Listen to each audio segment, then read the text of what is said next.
Olá pessoal, sejam bem-vindos e bem-vindas a mais uma aula da disciplina de Álgebra Linear M1.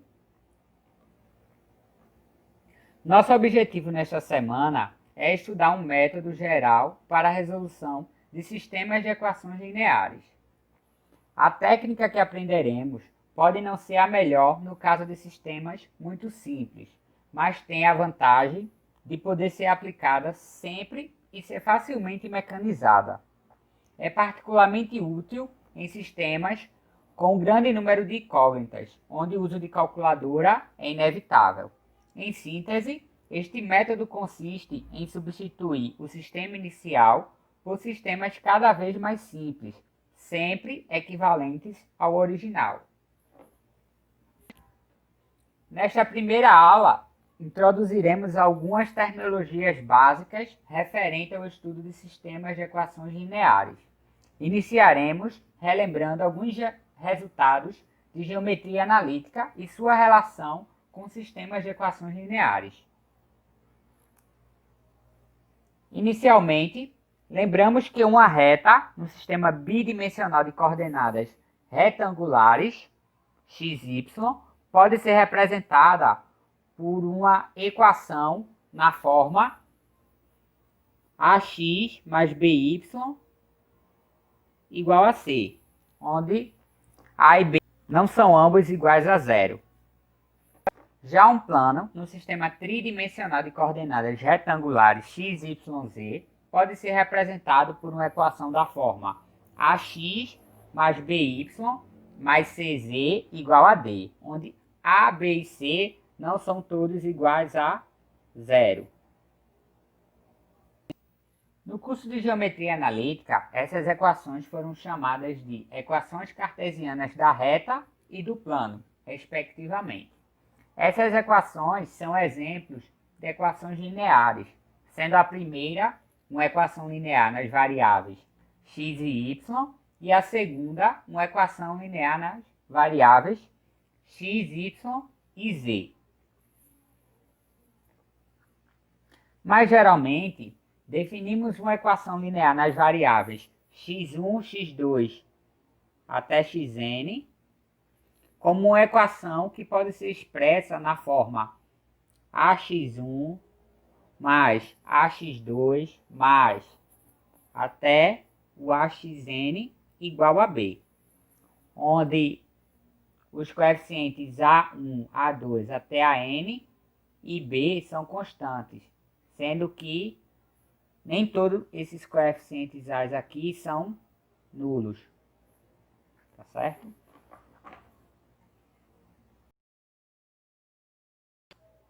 Nos casos especiais em que n é igual a 2 ou n é igual a 3, costumamos usar variáveis sem índices e escrevemos as equações lineares como a1x mais a2y igual a b, no caso para n igual a 2, e a1x mais a2y mais, aqui é a3. A3e igual a b, no caso para n igual a 3. Outra terminologia que temos a respeito das equações lineares ocorre quando b é igual a zero na equação 1. Ou seja, quando b aqui é igual a zero, nossa equação 1 fica na forma aqui. Fica nessa forma aqui. E é denominada uma equação linear homogênea nas variáveis x1, x2 até xn.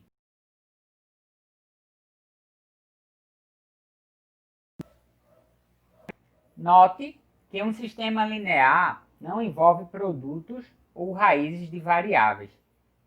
Todas as variáveis ocorrem somente na primeira potência e não aparecem, por exemplo, como argumentos de funções trigonométricas, logarítmicas ou exponenciais.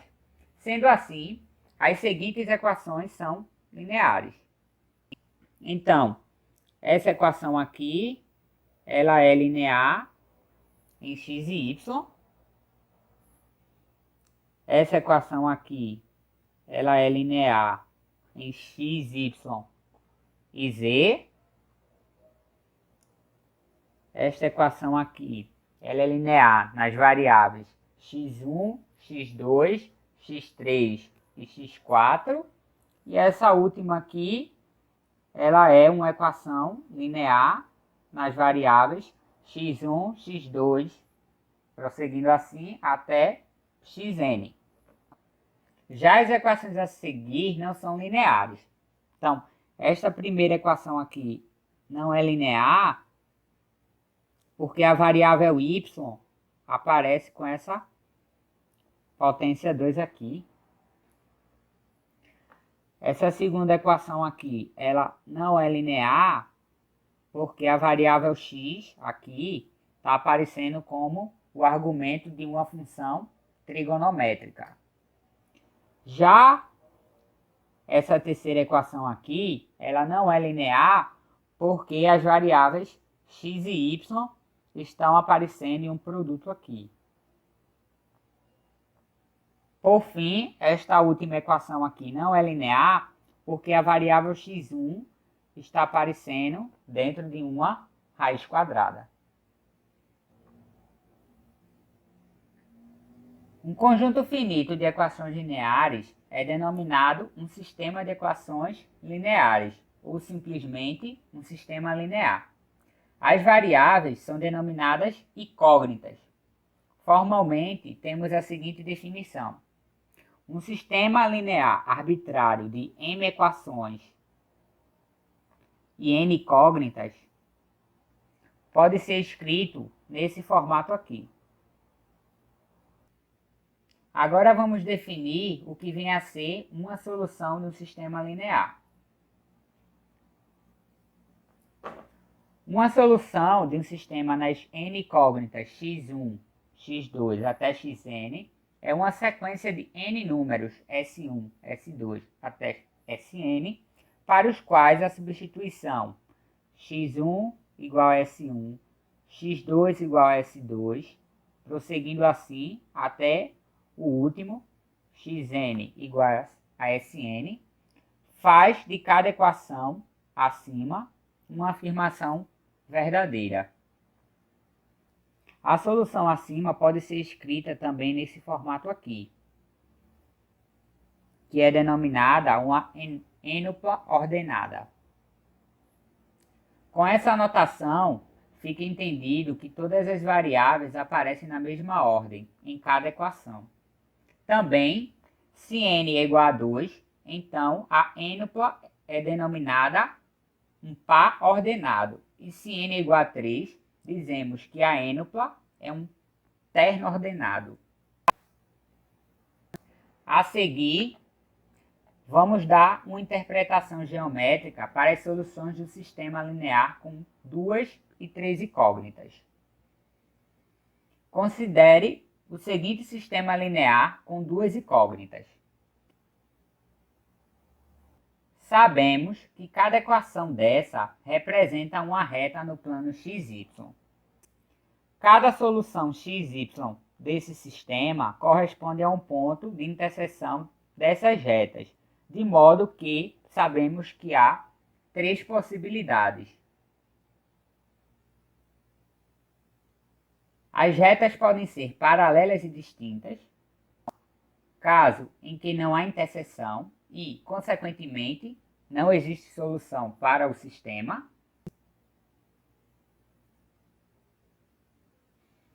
As retas podem se intersectar em um único ponto, caso em que o sistema tenha exatamente uma solução. E, por fim, sabemos que as retas podem coincidir, caso em que existe uma infinidade de pontos de interseção e, consequentemente, uma infinidade de soluções. Agora, considere o sistema linear com 3 incógnitas.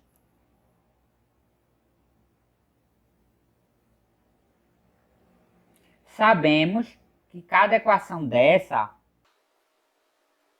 representa um plano no espaço tridimensional. As soluções do sistema, se houver, correspondem aos pontos em que os três planos se intersectam, de modo que, novamente, vemos que há somente três possibilidades: nenhuma solução, uma solução ou uma infinidade de soluções. Então, neste primeiro caso aqui, os três planos eles são paralelos, ou seja, não há nenhuma interseção em comum entre eles e, portanto, o nosso sistema dado anteriormente não possui nenhuma solução. Nesse segundo aqui, nós temos dois planos paralelos e um plano cruzando esses dois planos paralelos. No entanto, os três em si não têm nenhum ponto de interseção em comum, de modo que o sistema não possui nenhuma solução. Aqui também, os três planos não têm uma interseção em comum e, portanto, também não temos nenhuma solução. Outro caso que podemos ter também é que temos dois planos coincidentes e um terceiro plano que é paralelo a esses dois coincidentes. Quando você olha para os três, eles não têm interseção em comum, os três, e, portanto, o sistema não possui nenhuma solução. Nesse caso aqui, os três planos eles estão se intersectando em um único ponto, que é esse ponto aqui. E, portanto, o sistema possui apenas uma solução. Neste exemplo aqui, os três planos eles estão se intersectando em uma reta. E, portanto, esse sistema vai possuir infinitas soluções. Nesse caso aqui, os três planos eles são coincidentes. E, portanto, o sistema possui infinitas soluções, uma vez que todo ponto x, y, z que satisfaça uma das equações vai ter que satisfazer as outras três, as outras duas, já que os planos são coincidentes. Outro caso também que dá uma infinidade de soluções é quando você tem dois planos coincidentes e o terceiro plano cortando esses outros dois planos coincidentes em uma reta. E aí, nesse caso, a gente vai ter uma infinidade de soluções, uma vez que qualquer ponto que está sobre essa reta irá satisfazer as três equações lineares do sistema. Em geral, dizemos que um sistema linear é consistente se possuir pelo menos uma solução e inconsistente se não tiver solução. Mais adiante, nas próximas aulas, provaremos que as observações que demos acima a respeito dos sistemas com duas equações e duas incógnitas e três equações e três incógnitas são, na verdade, válidas em geral. Isto é, provaremos o seguinte resultado. Todo sistema de equações lineares tem zero, uma ou uma infinidade de soluções. Não existem outras possibilidades. A seguir, vamos ver exemplos de sistemas com uma solução, nenhuma solução e infinitas soluções. Iniciamos com o exemplo de um sistema com apenas uma solução. Resolva o seguinte sistema linear. Para resolvê-lo, vamos aplicar o seguinte método. Vamos eliminar x da segunda equação E para isso, nós vamos somar menos duas vezes a primeira equação à segunda.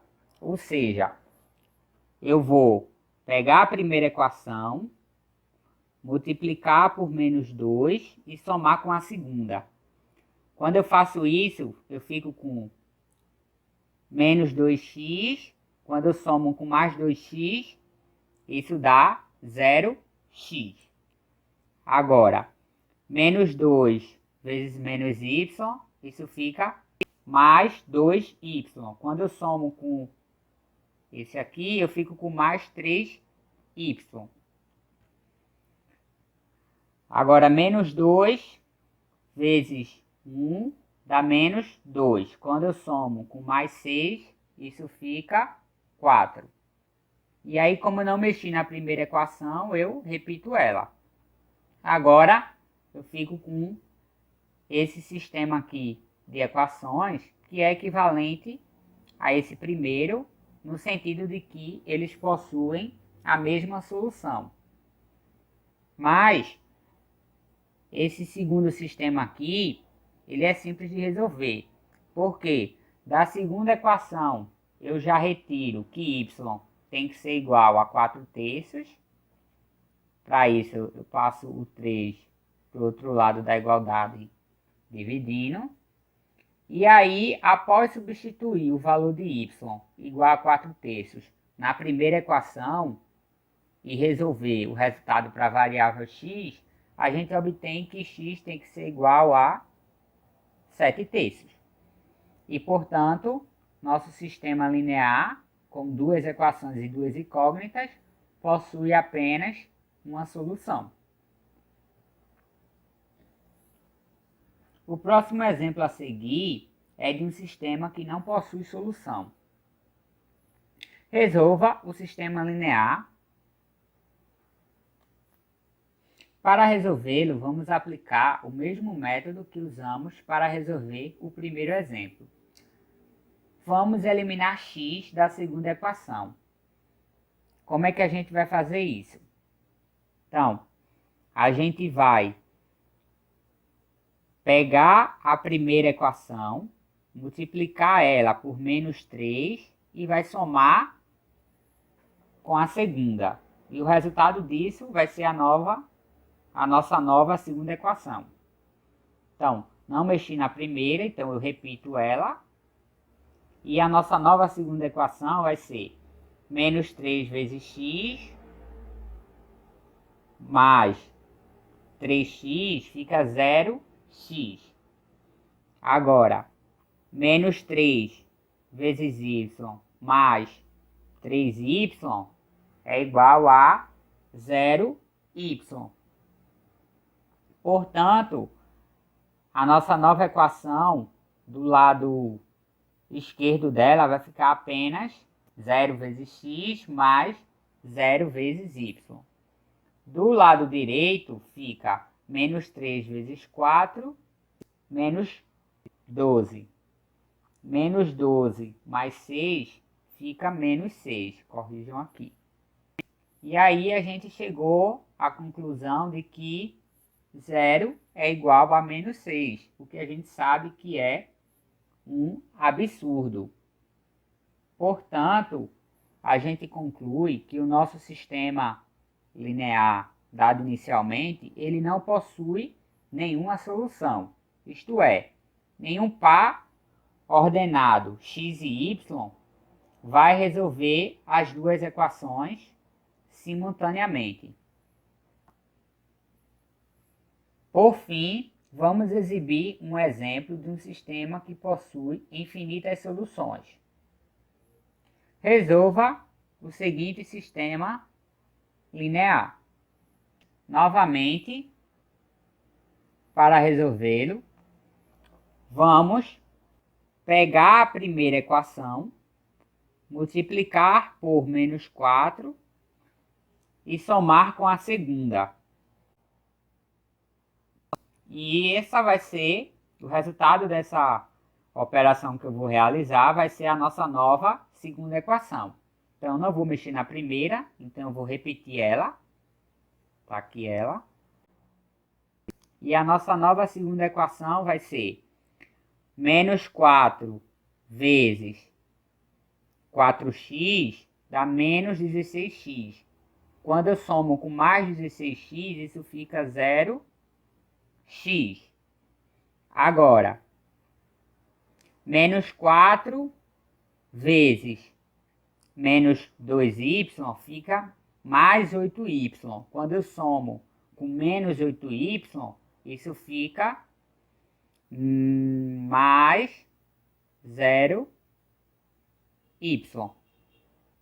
Ou seja, a nossa nova equação 2, no lado esquerdo dela, vai ter apenas 0. Agora, no lado direito, vai ficar menos 4 com mais 4, 0. Ou seja, a nossa segunda equação ficou 0 igual a 0. Desse modo, essa segunda equação não impõe nenhuma restrição a respeito de x e y, e, portanto, ela pode ser omitida. Assim, as soluções do sistema são os valores de x e y que satisfazem essa única equação aqui. Geometricamente, isso significa que as retas correspondentes às duas equações do sistema original são coincidentes. Uma maneira de descrever o conjunto de soluções é resolver essa equação aqui para x em termos de y. Ou seja, 4x menos 2y igual a 1 implica 4x igual a 1 mais 2y, que implica, agora passando o 4 para o outro lado dividindo, x igual a 1/4 mais 1/2 de y. Agora, o que eu faço é associar a y um valor arbitrário t, que é denominado parâmetro, e eu vou expressar a minha solução pelo par de equações paramétricas aqui. Daí, para cada valor do parâmetro t que eu escolho, eu obtenho uma solução para o meu sistema original. Bem, por hoje terminamos por aqui. Na próxima aula, iremos continuar falando mais a respeito de sistemas lineares, onde vamos explorar com mais detalhes o método que aplicamos aqui para resolver esses últimos 3 exemplos. Aqui estão as 2 referências que utilizamos para construir esta aula. Finalizamos esta aula por aqui. Muito obrigado a todos e a todas e até a nossa próxima aula.